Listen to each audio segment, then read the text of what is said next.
Good afternoon. We're going to change tracks a little bit for the next session from debt sustainability to advancing the social agenda.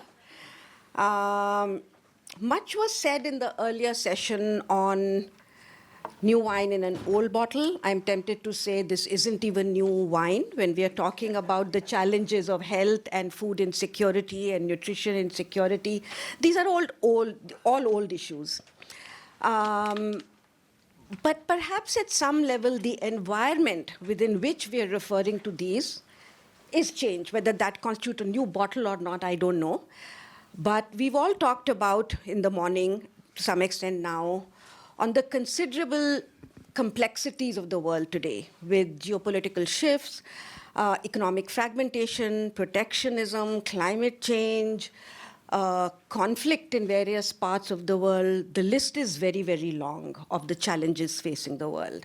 So the question is, what does this mean for advancing some of the social issues?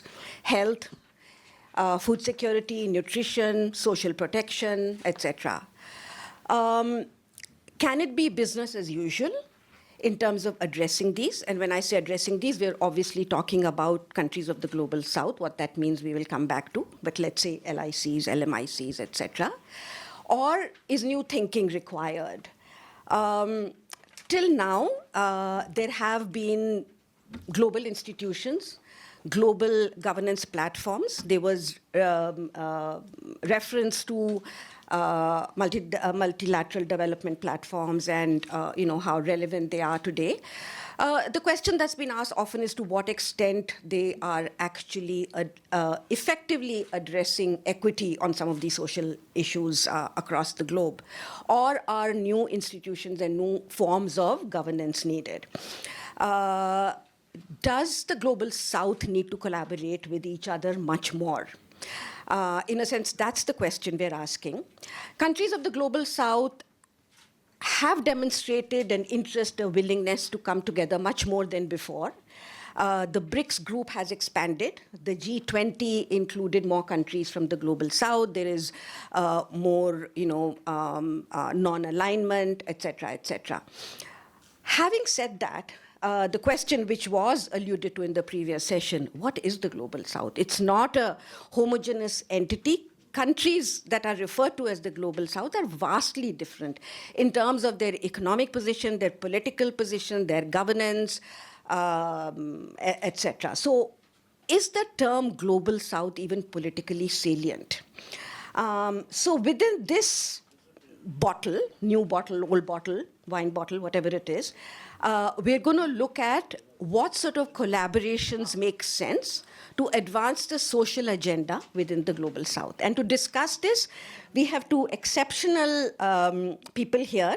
One is a research scholar, the other is a former policymaker. Purnima Menon is Senior Director of Nutrition and Food Security at IFPRI, International Food Policy Research Institute. She's worked on these issues across the globe, if I can say that.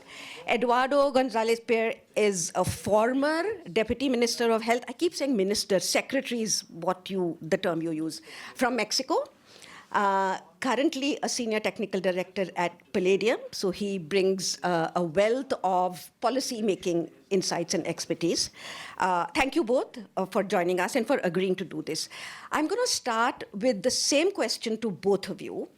Now, the way to address some of these issues, there could be three pathways to address these. One, countries do this within themselves, nationally. A second could be through North-South collaborations. To some extent, that's been happening over the last several decades. And a third could be South-South collaborations.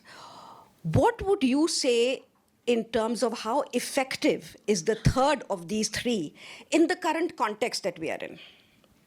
Whoever wants to start. All right. First, thank you so much, Sandya. Thank you, ORF team, as well, for having me here. It's an interesting week to be in Washington, certainly. Let me first start by saying, what is it we want to keep our eyes on in the context of the SDGs? Okay, so hunger is a very real problem today for hundreds of millions of people. Malnutrition, even more of a problem. 2.3 billion people today cannot afford to eat a healthy diet. We got to sit with these numbers for a little while. And when I think about what is it we are trying to keep our eyes on here? Firstly, we are trying to keep our eyes on is this problem a real problem? Don't worry about it. Thank you. We want everyone to not forget those numbers. We want everyone to not forget that these are real problems of real people, right? Global South countries, it's important we really band together to make and keep those problems really alive and well in front of everyone's eyes, not just the eyes of the Global North, okay? And so I think there's a big role to play in terms of problem alignment and problem recognition, because we can't wish the problem itself away. The second is there's a big role to play in do we agree on what the solutions are that need to come together for these problems? So I think on keeping with that thread of the hunger and malnutrition problem, I think what Brazil did in the G20 last year in terms of launching the Global Alliance against hunger and poverty and actually doing the hard work of an agreed upon policy basket is a really important sort of signal or an approach to what, and it's many Global South countries that are involved in the Global Alliance. The board involves several countries from the Global South. And so I think what it does is now it makes the next conversation a little bit easier. If you agree that hunger is a problem, if you agree that we have an evidence-based policy basket here of options that countries should explore, now you can move to the what is a tricky problem, of course, but how are you going to finance that basket? How are you going to know whether you have had an impact as you look forward? But it's a very different place for discourse than saying, what is the problem we're trying to solve? So this is the kind of stuff that we are seeing, many countries in different forums coming together and saying, we agree that this is a problem. We are beginning to agree that we have a set of effective policy baskets. Let's now talk about how we get to that. So there's a few other examples there. There's in the African Union, the CAADP and post-Malabo agreements, are really coming together on that front. This is a very big year for that, for moving forward towards, the agreements on the policy baskets and then the investments that need to be in place. There's the African Leaders for Nutrition Network that is kind of doing the same things in that context. I think where it gets tricky is where you don't have easy regional coming togethers that are formal. I think the South Asian region is very difficult for us to create the kind of political commitment and alignment around some things. I think we need a lot of track 2 diplomacy work in that region, for example. But I think on some of these problems, we're going to be able to move the needle because we have agreement in a couple of big areas. And we'll then get to the solution identification. So these are the places where I see that we can, do a lot of coming together and where mechanisms are beginning to, to kind of align. I'll come back later on some non-government alignments as well. Thanks, Purnima. And we'll come back to the institutional mechanisms at the regional level. Eduardo? Yes, thanks, Sandya, and thanks also to the CSEP and to ORF for the invite. So South-South collaboration, I think it would be interesting to frame it into what are the trends and what is new.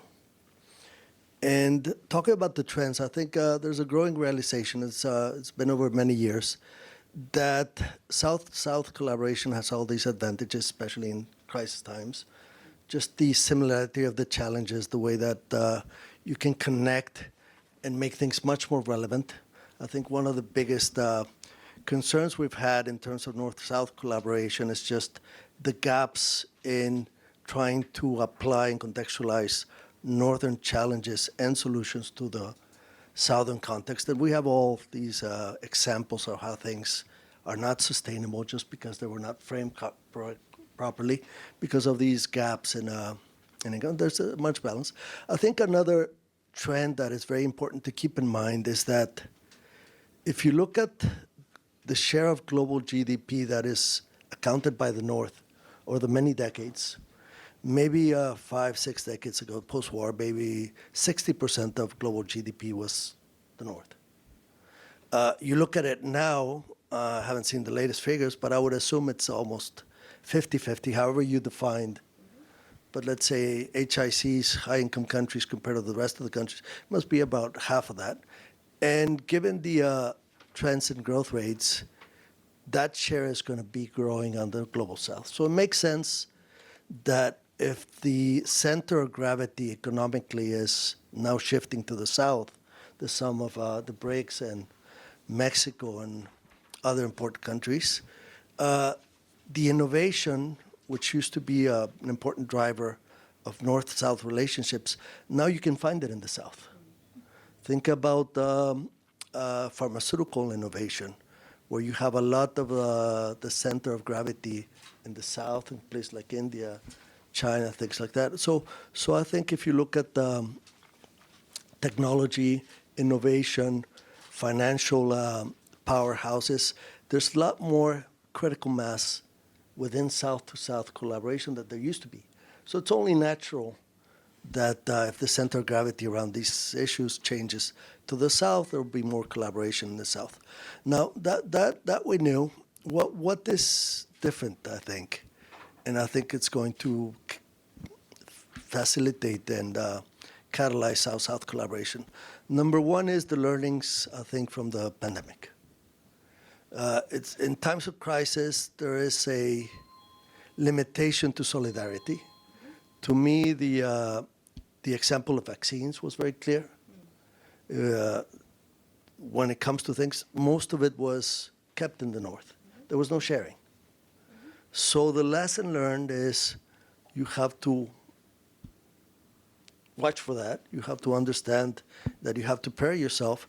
And the problem being that there's not enough critical mass in many of the southern countries or the LMICs, you have to work on balanced relationships where you can have a reliable partner that will keep that response in terms of crisis relevant. So I think that is an important thing that is different. I think clear revelations on the limits of North-South collaboration were very clear in the past 5 years. And I think we should learn from that. The other one is more recent, which is what's happening now with the more transactional approach to foreign assistance by the U.S. So it is clear that it is not charity or it's not support anymore. It's not the right thing to do anymore. It's more about what does the South have to offer to the North. That's a little bit of a concern. I think there's a realization you need other types of partners. And what I find in South-South relationships, although they have some drawbacks, is that it is much easier to have a balanced relationship around this asymmetry of power between the North and South. So I think there's challenges, but there's a potential that South-to-South collaboration could be a much more applicable in the terms of relevance, but also balanced and long-term sustainable relationships in terms of the tone of what is coming. Thank you, Eduardo. So clearly what you're both saying that this is the need of the hour in many ways, given the extent of protectionism, the transactional nature of relationships that are evolving, which then leads me to the question of what are some of the successful, and Purnima, in a couple of minutes, what are some of the successful South-South collaboration initiatives that you've seen? Because as Eduardo said, solidarity doesn't come easily, right? Can you give some examples and how they came about? I'm not sure I have answers to all of that, so let me try something else. I think we need to be clear what we mean by success. What are we looking for when we say a successful South-South collaboration? You know, are we looking for success in terms of, you know, together we have solved a problem that just affects the two of us? Are we looking for success in the sense that, you know, I have a problem and you help me solve that problem? Or are we looking for success in that together we are going to create the kind of discourse that elevates our joint problem to become something bigger than that, or maybe something else? And so, you know, I think I don't have anything specific per se that comes to mind, but you know what? Actually, let me take an example from Latin America, because I think there's some really interesting work on nutrition there, which was several of the Latin American countries coming together to agree on some really big things that needed to happen to tackle the overweight and obesity agenda in the region. A jointly agreed upon toolkit, a policy toolkit, actually, and then really thinking through the institutional mechanisms in each of their countries. So Chile and Mexico played, some really strong roles there. And what we are seeing with that, there's also been some really incredible accompanying research of those mechanisms of them coming together to solve this, huge problem. But that example is now coming across to South Asia and to Africa, and really people are looking at this coming together of countries in a particular region to solve a problem that affected really health spending, population health, and had many different dimensions to it. So I think that's actually a very successful example to me, and it's one that was grown from within the region. Nobody came and told the Latin American countries, you need to work on your obesity or overweight problem. It is really something that started, I think, from the combination of Chile and Mexico, maybe, right? And they took it across the region, and they've taken it more broadly. I think it's going to go up, maybe into the WHO with some framework agreements and things like that being put on the table. I think we want to see much more of that. And the questions I have are really, what is it that led to the kind of institutional capabilities and the human capabilities in the region that enabled that the work to be done in the individual countries, and also the coming together, because the coming together isn't always easy. So maybe, Eduardo, at some point you can also speak about that. But I think it's a great success, and we'll see the effects of it play out for quite a while. So Eduardo, it'd be great if you could comment on that, and also since you mentioned protectionism. How has that played out in terms of solidarity within the South-South countries? Yeah, so for the Latin American region, especially on health, there's been a lot of examples of solidarity and collaboration South-South. One that comes to mind is an initiative that was sponsored by the IDB and the Carlos Slim Foundation, Salud Mesoamerica is called, which had a lot of maternity, nutrition, health, which was basically around that sort. And there's been others, because there's CEPAL, there's several organizations around health and economic collaboration in Latin America, which are relevant. Now, on your question, Sandya, which is, I think it's so interesting, the paradox where we live in a world which is more connected than ever, and it's fragmenting itself, right, in terms of collaboration. That is puzzling. I think what's happening is this polarization that we're seeing recently, where you align to one side or the other, is going to become increasingly challenging. It might have been the case back then, and I think countries like Mexico and other countries could play both camps. They could go along with the U.S., of course, our biggest trading partner, but then we also had a big influence from China, and we have very close connections with Russia. So Mexico is a country that still likes to play all parties and camps and be inclusive and so forth. But then I remember when things get tough, I think it was George Bush II in times of the Gulf War, where he pretty much told countries, if you're not with me, you're against me. You might remember that, right? I think those times are coming back. I think that as countries try to play with China and play with the U.S., it's not going to be as tolerated as it used to be. And I think that's going to come down to things like fragmentation of collaboration. So how that's going to play out, whether these South engagements and collaboration are going to be tolerated or not, are they going to be maneuvered, influenced by trade deals, things like that. I think it's a very puzzling, challenging agenda, but it's coming. Which essentially means that there need to be stronger mechanisms for collectiveness, if there's such a word, bringing countries together, institutional mechanisms. We have ASEAN in Asia, we have SAARC for South Asia, we have the Africa Union.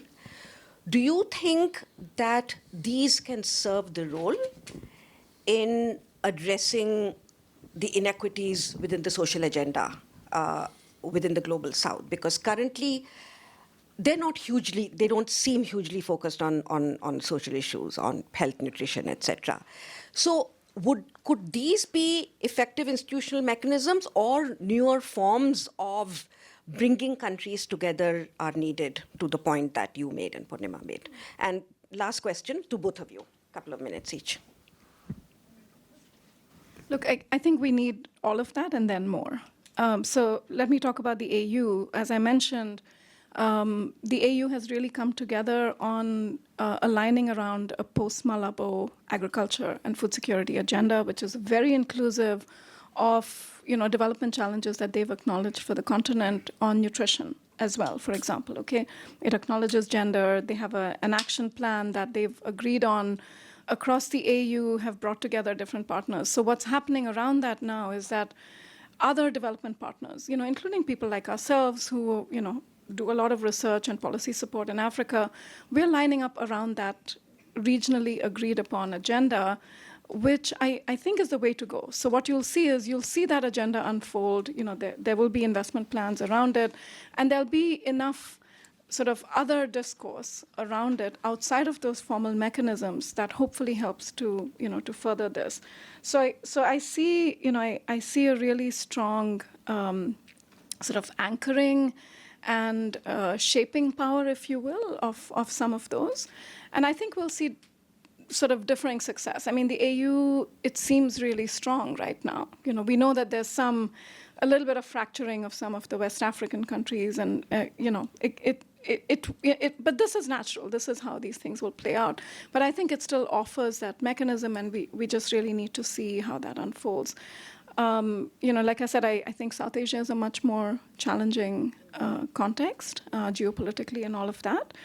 But this is where maybe you need to think about the track 2 efforts much, much more, and where organizations, like all of us, have an important catalytic and convening role to play. Because for me, what is important is that the issues stay on the agenda, regardless of who keeps them on the agenda. That we agree on what is a problem for all of us. We agree on the policy solutions, and we use these mechanisms to really get to, well, how are you going to invest? How are you going to deliver the solutions that need to be done? We've seen tremendous success where solutions have been delivered, and if I may take just a minute, I think maybe Montek will come in later on this. Some really big investments were made in India in 2006 onwards on health reforms, on food security program reforms. Sort of big spending was done. You're seeing the big impacts of that, in more recent times in terms of what were considered very sticky development problems in those days. Child stunting. Like, why was India stunting looking like that? Well, you've seen some big impacts, big changes there, the legacy of which lies in investments that were made at that point. How were those investments made? Why were they made? What drove them? What allowed them to stick institutionally? I think these are big questions, important questions for us to keep learning about. Thanks. So Sandya, I agree. It's a very challenging agenda. So if there's going to be more South to South need for collaboration, what are the institutions that are going to back that up? The same ones, you need new ones. There's new ones, what are they going to look like? But there's a very famous saying that institutions for the poor tend to be poor institutions. And you want to ask why that is. There's lots of examples within countries, across countries. And it comes down to the capabilities that they have, the funding, of course, the human power, the technical expertise, things like that. I'm not sure I have a solution on what you can do to build up the capacities and the funding for the institutions that should back greater collaboration. But that's definitely going to be a challenge, a bottleneck that needs to be addressed. Now, I don't think we have to think about north-south institutions and south-south institutions only, but sort of hybrids. So you can have north, south, south institutions. I think that the balances is what makes the difference. Some of the best south-south institutions, they're not only within South, they're institutions where you also have a role of the OECD economies, but the leadership is kept within the South-South, right? So it is about reaching the right balances in terms of what is that mix that on the one hand allows for the exchange of technologies, funding, capacities, the cross north-south learning, which is so essential, but keeps the stewardship, the focus, the balances within the south-south relationships. I think just striking that balance is going to be the most important challenge. So hybrid mechanisms, basically. We're almost at time, Anit. Do we have a couple of minutes for a few questions? Dr. Mohan, and then, yeah. Thank you very much for this interesting discussion, and particularly sort of more of a discussion on what we can do with each other. Okay, so just a couple of comments on that. One thing I feel is generally not acknowledged enough, that within developing countries, there's been a huge expansion of education so that there's far more potential expertise available in every country than, say, 20 years ago, 30 years ago. So, second, that as is reflected from Purnima's remarks, your remarks, that there are many solutions available within our countries, and their conditions are more like another developing country than health or nutrition conditions here in Europe or whatever. So I think that this is really fertile area, but it needs to be more specific perhaps in terms of what kind of policy actions, programs have been successful in different countries. And Sandya, you did those country papers, right? Much more can be done in terms of really finding out which developing countries have been successful in improving health or nutrition. And by the way, Purnima, stunting has not improved very much in India. It's still over 30% according to the last NFHS. And that's a disgrace, there's no other word. So we can't call that a success, I'm afraid. Yeah, okay. So that's a real issue, and that's an example of where we need to learn on how other countries. China also had a very high stunting rate around 1990, and it's come down tremendously. So I think these are the kind of issues which we won't learn from here. Okay, and just in that, there's not enough finance available in our countries to do it ourselves without interference from here. You're right. And the discussion, therefore, was on South-South and not learning from here. We'll collect 2-3 questions. Yeah. First of all, I'd like to thank the ORF and the esteemed panelists for this lovely discussion. So I had a few questions, right? And as Sandhya rightfully mentioned, that the global South is ever so diverse, all by in its truest nature, both economically, geopolitically, and culturally, right? So to increase the avenues of collaboration for the South-South on a global level, as well as being able to leverage the North-South relationship, right, as a collective, how does one collaborate on these very real burning issues such as food security and health infrastructure while maintaining their personal interests?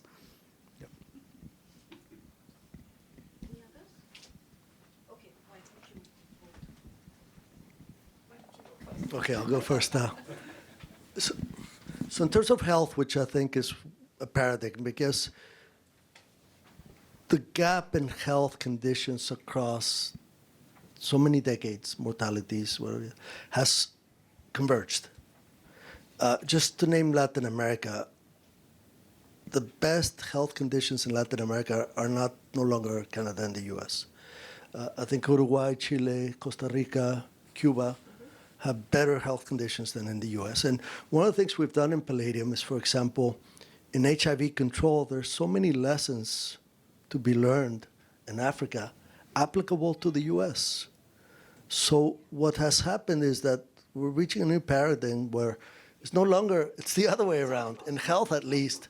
I mean, one thing you don't want to learn from the US is how to manage the health system. what not to do. So one way to vindicate the U.S. is, the South-South collaboration is trying to balance this flow of expertise. In so many places, it is the cutting edge is not happening anymore in the North. And let's think about, of course, there's sensibilities there that we have to deal with, but slowly it'll take place, yeah. Forget the sensibilities. All right, let me respond to your question. So I think firstly, you're right. I mean, I had written in big, bold letters and over here, progress has been made in the global south. And I think firstly, we need to recognize that tremendous progress has been made and that we have the evidence on how that progress has been made. It hasn't always been synthesized enough. It hasn't always been communicated enough, but it's very real. And interestingly, child stunting, somehow it captures people's imagination in ways that I find quite fascinating. But this is something where the successes have been studied really quite well. So one of the first pieces of research I did for India was a paper for the Indian Prime Minister Manmohan Singh in those days on tell us what other countries did on solving the malnutrition challenge. And then we looked at Brazil, Thailand, China, etc. What's exciting now about India is you're right to be concerned about the national average there. But that national average hides states that have made progress that is much, much faster than the progress seen in the examples that you will typically hear about, okay? And we don't talk enough about that. We don't talk enough about that within India. I only ever hear a stunting problem narrative within India. I'm still waiting to hear, despite all the research that we've done, of what are the big successes within India that we can learn from. I teach at the Academy for the IS officers every once in a while. And the last time I went there and I taught about the success cases from within India, the room burst into applause because there are people in that room who had not realized that there were stunting success cases within India. It made them feel good about something that we only talk about as a big problem. But there are districts in India where there's barely 10% of stunting, barely 10%. There are very few low and middle income countries today that have 10% stunting. Brazil does. China, of course. China, of course. There were some other things. The poverty alleviation, the health system scale up, and so on and so forth. But the one thing we've learned from countries like India is when you have the conducive policy framework that is then accompanied by both the institutional implementation and social fabric-linked changes, that's when you start to see the big changes on sticky outcomes. So I think there's a lot for us to do. And maybe convergence of sectors as well. Exactly, right? So geographic convergence and so on. So I feel like there's a lot to do, and this is exactly where organizations like knowledge entities can really come together to say, what is it that we can do to learn from the successes across the global south? How do we create more conversations around that? We saw the signal. Did we answer your question? Yep. Dave, huh? Yep. Yeah. Thank you very much. Oh, sorry. Inspiring presentations. What I want to know, this thing is not new. South-South cooperation is not new. And when I worked for the United Nations, there were programs where the North was brought in for the technical assistance and funding is done by the North. And the South-South, they learn from each other. They're brought together. That was triangular cooperation. Now I don't hear that anymore. So this is very, very, I think, encouraging to have South-South cooperation because there's enough expertise. The challenge is the resources. Two questions. Who will pay? And secondly, who will initiate? Should that be a government policy that we first look within the regions? If not global south, within the region, because there are commonalities. Or do we go beyond regions? Do we have test cases? Do we have successful stories? How was it done? It's not to replicate, but what can we learn to see how to make it conducive to our own situation? So this is the area. Would there be enough confidence? That's the other thing. Some of my work when I was with the UN was, there's still that, little thing, but maybe we are not good enough. Okay. So maybe we should go. Thank you. So how does one address those? Thank you. We're running out of time. Great question. I think that question itself could, we could discuss it for half a day. Giving you 20 seconds each because we have to wrap it up. philanthropic. I think this is exactly where catalytic and convening organizations come together. One of the things we've learned in multi-sectoral cooperation is that you do need sometimes that little bit of catalytic nudge or convening of somebody outside of the two groups that have to come together. And I think this is where we have to think about our roles as knowledge entities that can help with some of the nudging that's needed.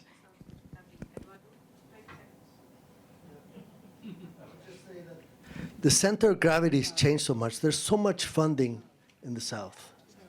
I just look at the list of billionaires 20 years ago and now and where they reside. And look at the philanthropic activity. It's no longer North only. So it's tapping into these new resources that might not have been available 20, 30 years ago. And I think there's a lot of self-sufficiency to be promoted within the South.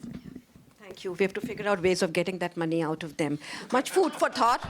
Much food for thought. Thank you both very much. Thank you.